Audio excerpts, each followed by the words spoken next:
पूजा पाठ करने वाले एक सन्यासी को आखिर राजनेता क्यों बनना पड़ा? एक झगड़े ने योगी को सन्यासी से नेता बनने पर क्यों मजबूर किया? एक मठ की जिम्मेदारी संभालने वाला तेजस्वी युवक कैसे बना सबसे बड़े सूबे का सीएम? सन्यासी से फायर ब्रांड नेता बनने का सियासी सफर सुनकर चौंक जाएंगे सब। कहानी सबसे बड़े सूबे के सबसे भौकाली सीएम की, जिसकी राजनीति में एंट्री की कहानी ब्लॉकबस्टर है।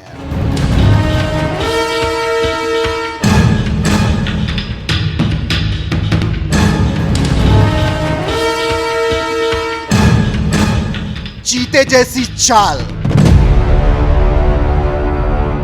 बाज जैसी नजर, बदन पर भगवा चोला, माथे पर अखंड तेज, काम करने का स्टाइल एकदम सिंघम वाला, भाषण इतने तेवरदार कि सुनकर विपक्षी भी कांप जाएं। गुंडे, माफियाओं, अपराधियों और भ्रष्टाचारियों के लिए तो वो पूरे काल हैं, क्योंकि नाम है उनका योगी आदित्यनाथ।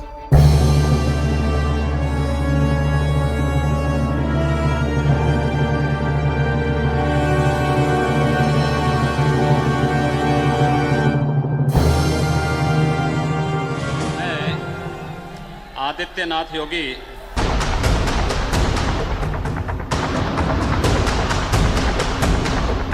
ईश्वर की शपथ लेता हूं कि मैं विधि द्वारा स्थापित भारत के संविधान के प्रति सच्ची श्रद्धा और निष्ठा रखूंगा। मैं आदित्यनाथ योगी ईश्वर की शपथ लेता हूं कि मैं विधि द्वारा स्थापित भारत के संविधान के प्रति सच्ची श्रद्धा और निष्ठा रखूंगा। मैं भारत की प्रभुता और अखंडता को अक्षुण्ण रखूंगा। मैं उत्तर प्रदेश राज्य के मुख्यमंत्री के रूप में अपने कर्तव्यों का श्रद्धा पूर्वक और शुद्ध अंतःकरण से निर्वहन करूंगा तथा मैं भय या पक्षपात, अनुराग या द्वेष के बिना सभी प्रकार के लोगों के प्रति संविधान और विधि के अनुसार न्याय करूंगा।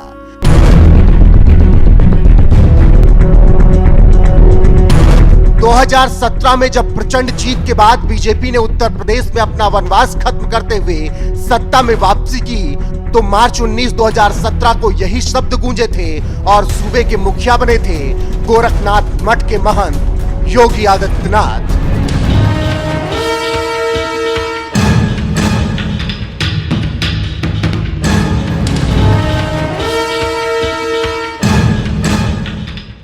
इसके बाद ये आवाज 2022 में फिर से सुनाई दी थी, क्योंकि दोबारा सत्ता पर काबिज हुए थे योगी आदित्यनाथ। लेकिन यहां तक का सफर एक सन्यासी के लिए इतना आसान कभी नहीं रहा, क्योंकि सबसे बड़े राज्य के सबसे ताकतवर शख्सियत बनने के लिए योगी आदित्यनाथ ने कड़ा संघर्ष किया, तब किया तपस्या की, तब जाकर अपना भौकाल बुलंद किया। तो आज बात उत्तर प्रदेश के मुख्यमंत्री योगी आदित्यनाथ के राजनीतिक सफर की, जिसकी कहानी इतनी दिलचस्प है कि कोई फिल्म बने तो बॉक्स ऑफिस पर छप्पर फाड़ कमाई करे, क्योंकि एक ही व्यक्ति में संत भी है और सिंघम भी।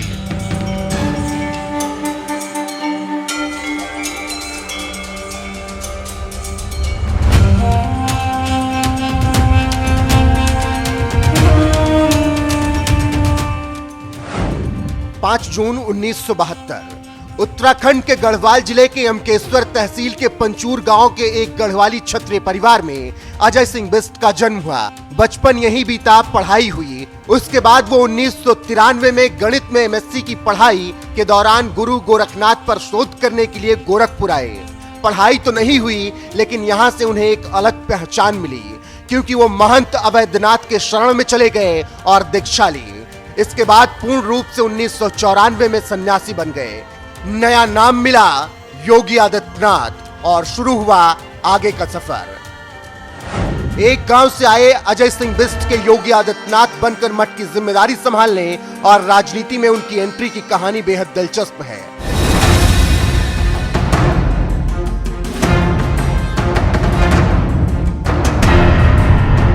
दरअसल गुरु महंत अवैधनाथ गोरखनाथ मठ की गद्दी का उत्तराधिकारी योगी को बनाकर बहुत खुश हुए और जिस सीट से महंत अवैधनाथ 4 बार सांसद रहे, उसी सीट से योगी 1998 में 26 साल की उम्र में लोकसभा पहुंच गए और इतिहास रच दिया।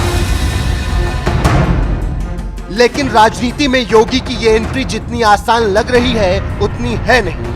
योगी आदित्यनाथ की राजनीति में एंट्री को जानने के लिए थोड़ा पीछे चलना पड़ेगा, क्योंकि राजनीतिक सफर की शुरुआत यहीं से हुई।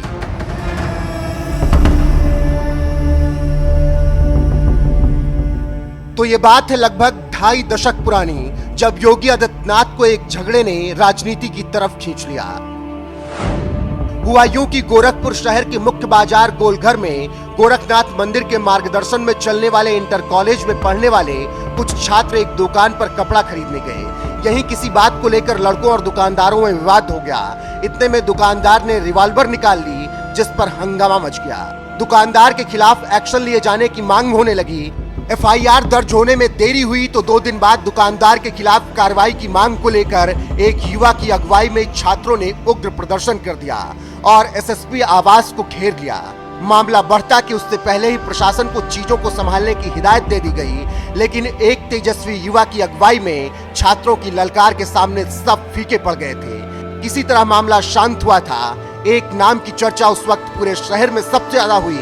नाम था योगी आदित्यनाथ,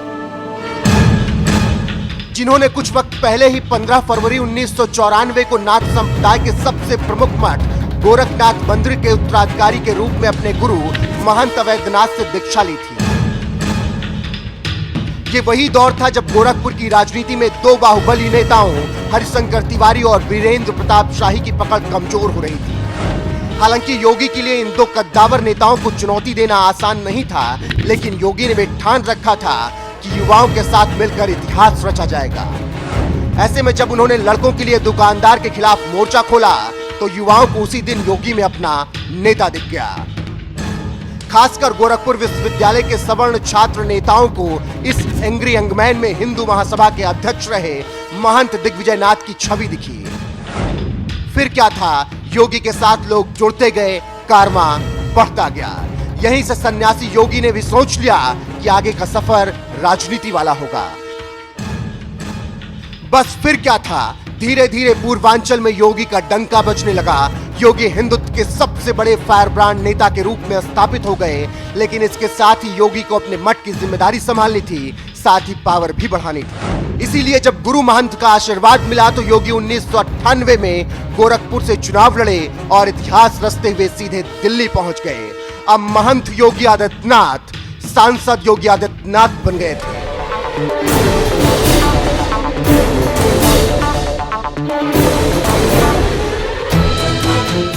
लेकिन कहानी यहाँ खत्म नहीं होती, बल्कि यहीं से शुरू होती है, क्योंकि यहीं से महंत योगी के राजनीतिक सफर को और ज्यादा मजबूत करने के लिए एक संगठन बना, जिसके संस्थापक खुद योगी आदित्यनाथ थे और संगठन का नाम दिया गया हिंदू युवा वाहिनी।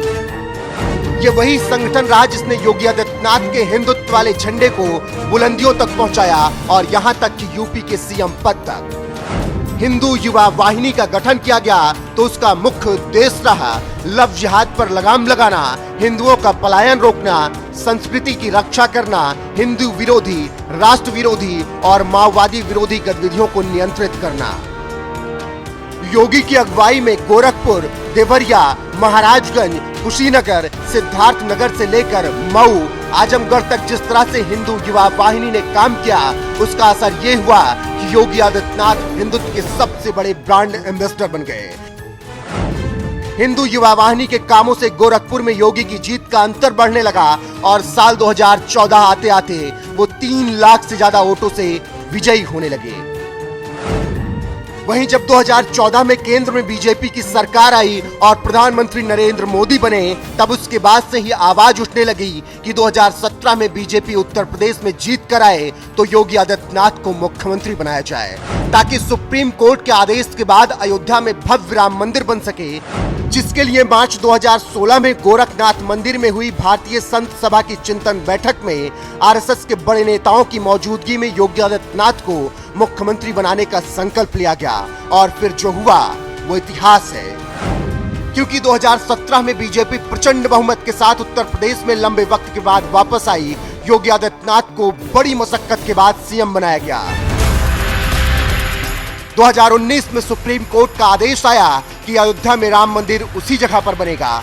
उसके बाद देश के प्रधानमंत्री नरेंद्र मोदी अयोध्या पहुंचे और राम मंदिर के लिए भूमि पूजन किया, जहां सूबे के मुखिया योगी आदित्यनाथ भी मौजूद थे और फिर उनकी ही अगुवाई में प्रभु श्री राम का भव्य और दिव्य मंदिर अयोध्या में बनना शुरू हुआ। मंदिर आंदोलन को सफलता मिली। योगी आदित्यनाथ की हिंदुत्व वाली छवि का और ज्यादा भौकाल बुलंद हुआ। इसी वजह से यूपी के अलावा भी दूसरे राज्यों में योगी जैसे सीएम की मांग उठने लगी, क्योंकि सीएम योगी के काम करने का स्टाइल एकदम अलग रहा। बुलडोजर एनकाउंटर वाली रणनीति ने जनता को अपनी ओर खींच लिया। यही वजह रही कि 2022 में फिर से योगी आदित्यनाथ का भौकाल बुलंद हुआ और बीजेपी ने सत्ता हासिल की। सूबे में फिर से वही 2017 वाली आवाज गूंजी, मैं आदित्यनाथ योगी ईश्वर की शपथ लेता हूं।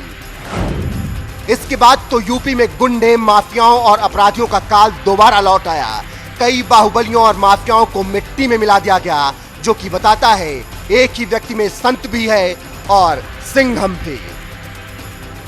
कि जिस अतीक अहमद के खिलाफ पीड़ित परिवारों ने मुकदमा दर्ज कराया, उसके परिवार के खिलाफ, वह समाजवादी पार्टी के द्वारा पोषित माफिया है और उसकी कमर को तोड़ने का काम हमारी सरकार ने किया है। और फिर मैं कहता हूं इसे हम इस माफिया को मिट्टी में मिला देंगे। सरकार किसकी है? सरकार किसकी है? गफलत में हो, जितने माफिया हैं इनको मिट्टी में मिलाने का काम करेंगे।